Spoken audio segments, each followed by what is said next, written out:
Ulan Akif be. Ulan Akif'im be. Ulan yine tam 12'den vurdun ha. Helal olsun sana.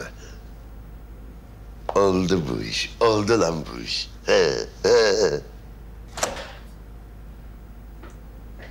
Nebahat ama sen bunu alışkanlık haline getirdin artık ya. Bu nedir şu kapıyı arada bir çal. Dingo'nun ahırına girer gibi giriyorsun Allah Allah. Başlarım senin dingona da ahırına da kapına da. Bana doğruyu söyleyeceksin. Bizim dolandırılmamızda senin parmağın var değil mi? Ne diyorsun? Allah aşkına ne diyorsun ki sen Nebahat? Bir söyle bakayım ne diyorsun? Yalan söyleme. Yalan söyleme bana. Kredi için aileyle vekalet verdiğimiz adam bizi dolandırdı. Bu işte senin parmağın yoksa benim de adım Nebahat değil. Aman. Ben ne yapayım sizin 3 kuruşluk kredinizi be? Kredi çekmişler de bir şey kuş kadar paraya. Ben burada gemime bakıyorum. Sinyalime bakıyorum.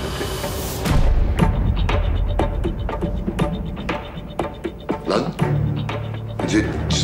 Sinyal vardı burada. Sinyal vardı, sinyal yok.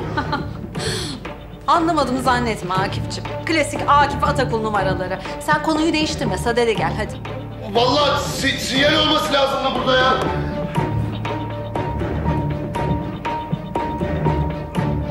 Alo Celil. Bak bu tablette sinyal vardı, geminin sinyali vardı. Görünmüyor oğlum şimdi. Ne oldu? Tablet mi bozuldu? Sinyal mi gitti? Program mı bozuldu? Ne oldu? Hemen bak bunu öğren, haber ver bana. Hemen kontrol ediyorum Akif Bey. Dönüş yapacağım size. Tamam hemen hadi. Ne oluyor ya? Ne sinyali bu? Bakayım. Milyonluk yatırım yaptım ben. Ben milyonluk yatırım yaptım. Demir getirtiyorum gemiyle. Geminin sinyali yok. Ne var? Geminin sinyali... Alo. Söyle oğlum. Söyle. Bozulmuş değil mi? Tablet bozulmuş değil mi? Ha, programda bir sıkıntı var değil mi oğlum ha? Akif Bey, ne yazık ki geminin mürettebatına ulaşamıyorlarmış.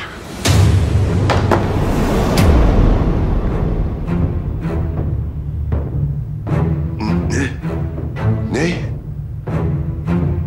Sen ne diyorsun lan? Ne demek geminin mürettebatına ulaşamıyorlarmış? Ne diyorsun sen? Yoğun rüzgardan ötürü efendim. Alabora olup batmış olabileceğini söyledi yetkili. Batmış mı? Ne demek batmış? Nasıl? Ne? Akif sakin. Akif, ben sana bir su vereyim mi ha? Beni değil ha. Akif ne diyorsun? Kendine gel. 60 milyon. Olsun. Akif.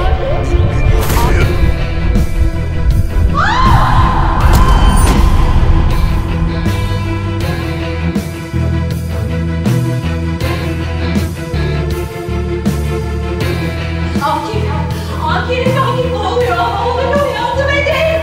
Yardım edin. Ambulans. Ya imdat. Ambulans. Kocam. Eski kocam. Yardım edin.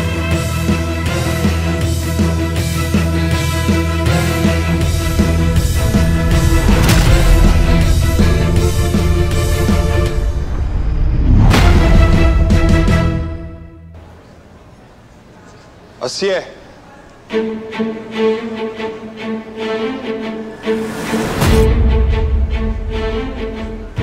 Neden polisler geldi? Bizi mi almaya geldiler ya?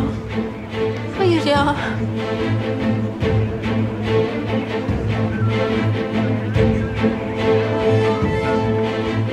Yok.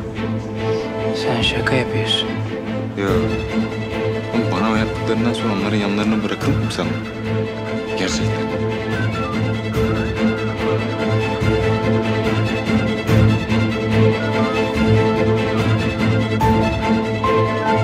Çocuklar, polisler sizin için gelmiş.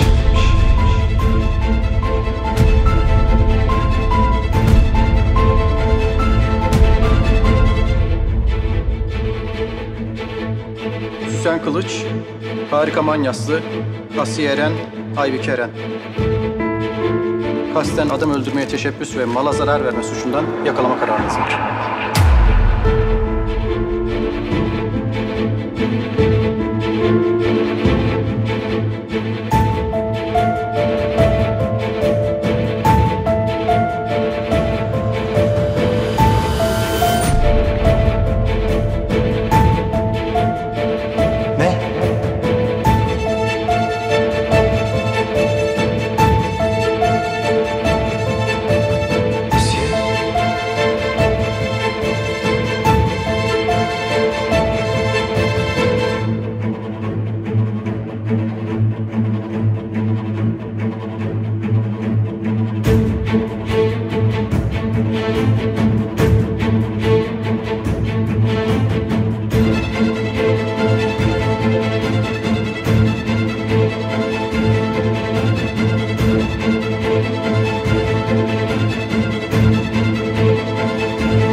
yarın belki gökyüzü sızacakmış küçük penceremden.